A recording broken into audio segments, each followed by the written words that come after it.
Assalamualaikum warahmatullahi wabarakatuh. Perkenalkan, nama saya Mahendra Diki Setiawan, perwakilan dari kelompok 3 akan mempresentasikan hasil kerja kelompok kami yang berjudul Keputusan yang membebankan pada kewajiban keuangan. Keputusan tata usaha negara adalah suatu penetapan tertulis yang dikeluarkan oleh badan ataupun pejabat tata usaha negara yang berisikan tentang tindakan hukum tata usaha negara berdasarkan dengan peraturan perundang-undangan yang berlaku, bersifat konkret, individual, dan final, sehingga menimbulkan akibat hukum bagi seseorang ataupun badan hukum. Yang dimaksud dengan bersifat konkret adalah objek yang akan diputuskan tidak bersifat abstrak, sehingga harus berwujud dan dapat ditentukan. Bersifat individual, yaitu keputusan tata usaha negara itu tidak dapat ditunjukkan untuk umum, melainkan tertuju pada alamat yang akan dituju. Bersifat final adalah bahwa keputusan tersebut tidak memerlukan persetujuan lagi dari instansi atasan ataupun instansi yang lain. Ada 11 macam keputusan tata usaha negara yang ada di Indonesia ini. Salah satunya adalah keputusan-keputusan yang membebankan pada suatu kewajiban keuangan.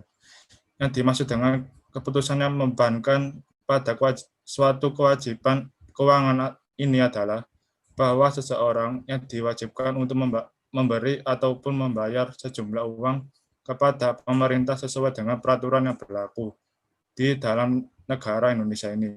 Misalnya, pembayaran pajak. Pajak merupakan suatu kontribusi wajib kepada negara yang terutang oleh orang pribadi ataupun badan yang bersifat memaksa berdasarkan aturan-aturan yang ada di dalam undang-undang dengan tidak mendapatkan imbalan secara langsung dan digunakan untuk keperluan negara bagi sebesar-besarnya kemakmuran rakyat. Sehingga dalam keputusan yang membebankan pada suatu kewajiban keuangan ini, contohnya seperti wajib pajak. Wajib pajak sendiri adalah seseorang ataupun badan sebagai pembayar maupun pemungut pajak yang mempunyai kewajiban dan hak perpajakan sesuai dengan ketentuan peraturan perundang-undangan perpajakan.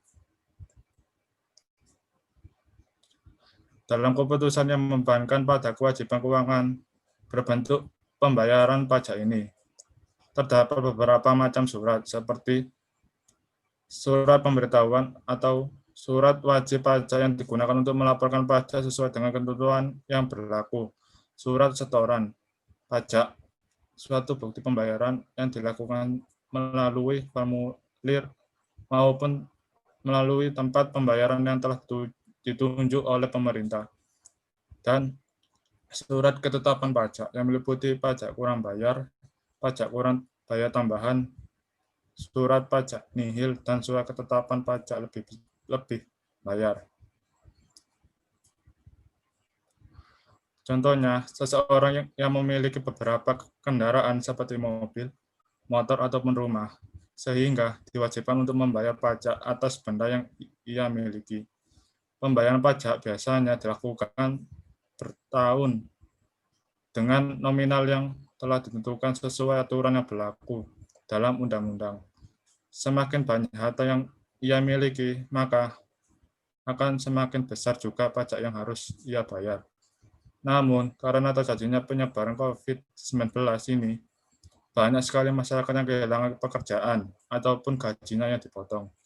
Sehingga pemerintah memberikan keringanan-keringanan dalam pembayaran pajak tersebut sesuai dengan PMK nomor 23 tahun 2020 mengenai intensif pajak untuk wajib pajak terdampak COVID-19 ini.